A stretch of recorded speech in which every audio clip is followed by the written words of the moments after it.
जनाब मुस्तफ़ा जान साहब उर्फ बाबा भाई जान साहब का मैं शुक्रिया अदा करता हूँ कि उन्होंने अप्रिसिएशन के लिए मुझे भी याद रखा और मेरी भी हौसला अफजाई को अपना फ़र्ज जाना। यह मेरे लिए बड़े एजाज़ की बात है। मेरा ताल्लुक बाबा भाई जान से गालिबन 92-93 में जब बाब रहमत में पहली दफ़ा तकरीर के लिए तशरीफ़ ले गए तब से मुलाकात है मेरी। उसके बाद फैज़ान अकेडमी में मैं इनके मातहत रहा। फिर उसके बाद गालिबन 94 में हम लाहौर मोची दरवाज़ा प्रोग्राम में भी गए ATI के। और उसके बाद इत्तेफाक ये कि अल्लाह ताला मुझे गोल्डन टाउन में यहाँ ले आया सुरवर्दिया मस्जिद में, तो फिर हमारी मुलाकातें होने लगी। डॉक्टर साहब से भी मेरी मुलाकात यहीं सुरवर्दिया मस्जिद में ही हुई थी और उसके बाद यह सिलसिला चलने लगा। ये जो हौसला अफजाई करना है, किसी की पजीराई करना है, ये कोई मामूली अमल नहीं है। ये जो कुरान की मैंने आयत पढ़ी है, रब्बुल आलमीन जल्ल वअला ने अहले इल्म की इसमें हौसला अफजाई की है। वमन युतल हिकमत, जिसे भी अल्लाह ने इल्म दिया है, हिकमत दी है, फकद ऊतिया खैरन कसीरा। अरे क्या ढूंढते हो, सारी दौलत उसे हमने अता कर दी। खैर कसीर, हर तरह की दौलत अता कर दी, रूहानी, नूरानी, जिस्मानी, तमाम दौलत, माल, हर चीज हमने उन्हें अता कर दिया। फकद ऊतिया खैरन कसीरा, जिसे रब्बुल आलमीन खैर कसीर फरमाए, आप समझ सकते हैं कि वो कितनी बड़ी दौलत होगी जो अल्लाह ने अता फरमाई। इसका मतलब यह है कि अल्लाह तबारक व तआला बंदों को इस तरफ रागिब कर रहा है। हौसला अफजाई करके हम दूसरों को रागिब करते हैं कि आप ये चीज हासिल करें। तो आप भी अगर चाहते हैं कि आपको खैर कसीर मिले, अब उसमें आपकी शोहरत भी है, दौलत भी है, माल भी है, मुस्तकबिल भी है, ये सब अगर आपको चाहिए, इल्म हासिल कर। क्योंकि अल्लाह ने कह दिया वमन युतल हिकमत, जिसे हिकमत अता की गई उसे खैर कसीर अता किया। और ये तो अल्लाह की तरफ से हौसला अफजाई है। इल्म पर गुफ्तगू करें तो शायद रातें बीत जाएं, दिन गुजर जाएं, हम इसे कंप्लीट नहीं कर सकते। लेकिन मैं इस मजलिस के हवाले से बस यहां पर यह बात करके आपको रसूलुल्लाह सल्लल्लाहु अलैहि वसल्लम की तरफ ले जाऊंगा।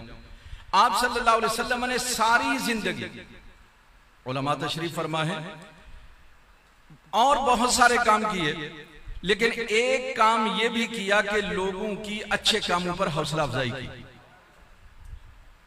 अच्छे कामों पर लोगों की हौसला अफजाई फरमाई। उसमें सिर्फ एक मिसाल मैं आपको देता हूं, और वो ये कि रसूलुल्लाह सल्लल्लाहु अलैहि वसल्लम ने एक शख्स से, एक यहूदी से सौदा कर लिया घोड़े का और रकम अदा कर दी। लेकिन वो फिर भी मुकदमा आपके खिलाफ उसने दायर कर दिया और कहा कि आपने मेरी रकम नहीं दी, मेरा घोड़ा वापस कर। रसूलुल्लाह सल्लल्लाहु अलैहि वसल्लम ने फरमाया मैं तो आपको रकम अदा कर चुका हूं। उसने कहा गवाह पेश कीजिए। एक सहाबी साथ उस वक्त मौजूद थे, उन्होंने कहा मैं गवाह हूं। नबी सल्लल्लाहु अलैहि वसल्लम ने पैसे दे दिए। तो वो नबी सल्लल्लाहु अलैहि वसल्लम, वो शख्स तो जब बोलेगा उस शख्स, नबी सल्लल्लाहु अलैहि वसल्लम ने फरमाया कि बात सुनो, तुम मेरी गवाही क्यों दे रहे हो जबकि तुम तो वहां मौजूद नहीं थे, पैसे मैंने तुम्हारे सामने नहीं दिए, फिर भी तुमने मेरी गवाही दी। उसने कहा या रसूलुल्लाह सल्लल्लाहु अलैहि वसल्लम, अल्लाह को हमने नहीं देखा, आपने कहा एक है, हमने मान लिया एक है। या रसूलुल्लाह सल्लल्लाहु अलैहि वसल्लम, जन्नत को हमने नहीं देखा, आपने फरमाया ऐसी ऐसी है, हमने मान लिया। दोज़ख के बारे में हमने नहीं देखा, आपने बताया कि ऐसी है, तो हमने मान लिया। या रसूलुल्लाह सल्लल्लाहु अलैहि वसल्लम, आपने आदम की तख्लीक के हवाले से हमें बताया, हमें नहीं मालूम था, लेकिन आपने फरमाया हमने मान लिया। फरिश्तों के बारे में हम नहीं जानते थे, लेकिन आपने बताया, ना हमने देखा ना सुना, लेकिन आपने फरमा दिया तो हमने उन्हें मान लिया। जो चीज हमें नजर नहीं आती, जो हमसे गायब है, हम उसके बारे में जानते नहीं, आप बताते गए, हम मानते गए। जब वहां आपने झूठ नहीं बोला, हमने आपकी तस्दीक की है, तो ये तो दुनियावी मामला है, छोटा मामला है। इतने बड़े बड़े मामलात में आपने सच बोला, तो यहां क्यों झूठ बोलेंगे? जब खुदा के बारे में आपने झूठ नहीं बोला, तो मैं ये गवाही देता हूं। अब सुनिए, रसूलुल्लाह सल्लल्लाहु अलैहि वसल्लम ने फरमाया आज के बाद इसकी गवाही दो गवाहों के बराबर। यह है हौसला अफजाई, यह है हौसला अफजाई। आपने फरमाया आज के बाद इसकी गवाही 2 गवाहों के बराबर, इसने मोहम्मद रसूलुल्लाह सल्लल्लाहु अलैहि वसल्लम की गवाही दी है। यह हौसला अफजाई है। मुझे बताइए कि सारी जिंदगी रसूलुल्लाह सल्लल्लाहु अलैहि वसल्लम का वफादार रहा होगा कि नहीं? और जो भी शक करेगा उसका दीन से कोई ताल्लुक नहीं, उसका ईमान नहीं, उसके चिराग बुझ गया। यह सहाबा की शान है। तो नबी सल्लल्लाहु अलैहि वसल्लम ने हौसला अफजाई फरमाई। और इसी तरह से आपने बाद सहाबा को फरमाया ये सैफुल्लाह है, अल्लाह का शेर है। बाद से फरमाया अल्लाह की तलवार है, बाद से फरमाया ये असदुल्लाह है, ये अल्लाह की तलवार है। ये वो अल्फाज हैं जिनको रसूलुल्लाह सल्लल्लाहु अलैहि वसल्लम ने हौसला अफजाई के लिए फरमाया। एक शख्स अगर जमीन पर सोता है उसे मेरे रसूल फरमाते हैं अबू तुराब ये मट्टी का बाप है, अबू हुरैरा ये बिल्ली का बाप है। मकसद ये नहीं है कि उसको कोई डिग्रेड करना, नहीं नहीं, उसकी शान इससे बढ़ गई कि तूने ये जो, अगरचे ये बहुत छोटा सा अमल है बिल्ली से प्यार करना, लेकिन आपने इसको सराहा ताकि जानवरों से हमेशा ये प्यार करता रहा। मट्टी पे सोना इसलिए आपने फरमा दिया अबू तुराब, अरे मट्टी के बाप, क्या मतलब कि मट्टी पे सोना कोई बुरी बात नहीं है, ताकि आइंदा भी अगर कोई मौका आए तो वो मट्टी पर सो सके। ऐसा ना हो कि नरम बिस्तर ही तलाश करता रहे, जब मौका आएगा तो मट्टी पर भी सोया जाएगा। ये वो अल्फाज हैं जो इंसान को हौसला देते हैं, आगे बढ़ने की हिम्मत पैदा करते हैं। और ये जो तकरीब पजीराई होती है इसका मकसद भी यही होता है। और बहुत कम होता है ऐसा कि अहले इल्म को उनकी हौसला अफजाई की जाए और उनकी पजीराई की जाए, ये बहुत कम होता है। ऐसे बड़े बड़े उलमा मौजूद हैं जिनके इल्म अगर उनके सामने पहाड़ भी हो तो वो छोटा नजर आए, लेकिन उसके बावजूद सिर्फ क्या है, ये दुनिया मादी दुनिया है, ये जाहिर को देखती है। तो इसलिए चूंकि उनके पास माल नहीं, दौलत नहीं और करोफर नहीं है, इसलिए उनकी हौसला अफजाई नहीं की जाती। आपने कभी नहीं, नाचने गाने वालों को तो आपने देखा होगा सदारती अवार्ड भी मिलते हैं, लेकिन कभी किसी आलिम दीन को देखा कि आपने ये सदारती अवार्ड इसको दिया जाए, सिवाय इसके कि किसी से अगर कोई सियासी मतलब हो तो फिर दिया, इसके अलावा नहीं दिया। सिर्फ इल्म को पजीराई नहीं की जाती। और दूसरी एक अहम बात मेरी बहन फरमा रही थी कि ये जो आस्ताने होते हैं इनका मजाज अलग होता है, इसमें कोई शक नहीं, लेकिन इस आस्ताने की खुशनसीबी ये है, ये कलंदर तो है मगर पढ़ा लिखा कलंदर है। इसने सारे रास्ते देखे हुए, या रसूल अल्लाह, या अली, या गौसे आज़म,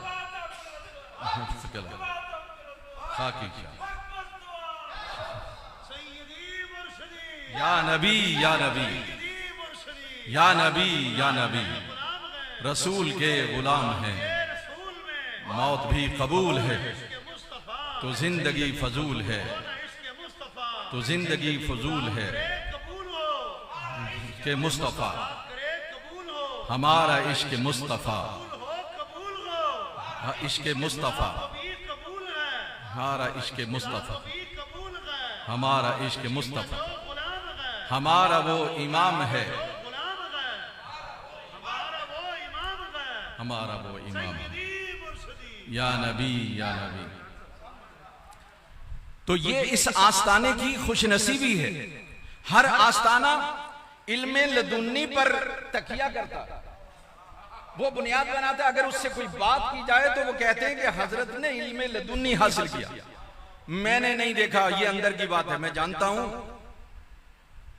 जिसका विजदान जागता हो, जमीर जागता हो, वो जानता है इल्मे लदुन्नी क्या होती है और कैसे हासिल होती है। मानता हूं ये हक है, लेकिन उसके बावजूद ये आंखें तो ये देखना चाहती हैं कि जाहिरन जमाने में कहां कहां रहा है भाई, किसके पास रहा, क्या सीखा है, ये देखता है। अंदर की बात कौन जानेगा। और हर बंदा अंदर की बात पर यकीन नहीं रखता जब तक कि कोई जाहिरी दलील पेश न की जाए। तो मेरे पास तो जाहिरी दलील भी मौजूद है कि मैंने स्कूल भी देखा, कॉलेज भी देखा, यूनिवर्सिटी भी देखी, और फिर मैंने सियासत को भी देखा। और पाकिस्तान के अंदर अंजुमन तलबा इस्लाम की पाकिस्तान की सतह पर नुमाइंदगी की, यकीनन ये एक बड़े एजाज की बात है। और ये इस हमारे जी ये हमारे इस आस्थाने के लिए ये बड़े एजाज की और फख्र की बात, आप फख्र से कह सकते हैं। और दोस्त अहबाब तो कहते हैं यार ये फलसफी आदमी, फलसफा पढ़ाने वाला, पढ़ने वाला, और ये बैठ गया यहाँ पर कलंदर बन गया है, दरवेश बन गया है, पता नहीं कौन सी दरवेशी, किस तरह की दरवेशी। लेकिन मैं ये समझता हूँ जब ये दुनिया का तड़का लगता है, रब्बना आतिना फिद दुनिया हसना व फिल आखिरति हसना, ये अल्लाह ने सिखाया। ए अल्लाह, ए हमारे रब, हमारी दुनिया भी अच्छी कर दे, हमारी आखिरत भी अच्छी कर दे। ये दुनिया और आखिरत को जब हम मिलाएंगे तो फिर ऐसा कलंदर बनता है भाई। दुनिया और आखिरत दोनों को मिलाएंगे, दुनिया रूहानियत को, आखिरत को मिला देंगे तो फिर ये चीज तैयार होती है भाई।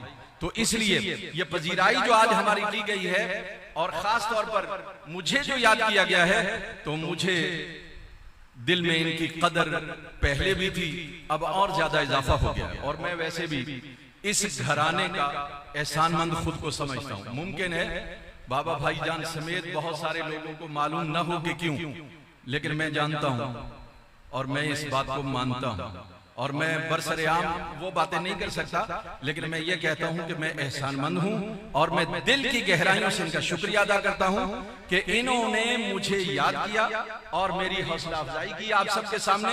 वरना आपको क्या मालूम था ये कौन है भाई।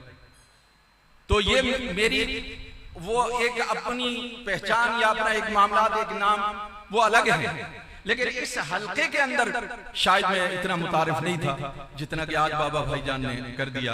अल्लाह पाक इन्हें सलामत रखे और इनका फैज ता क़यामत अल्लाह ताला जारी रखे।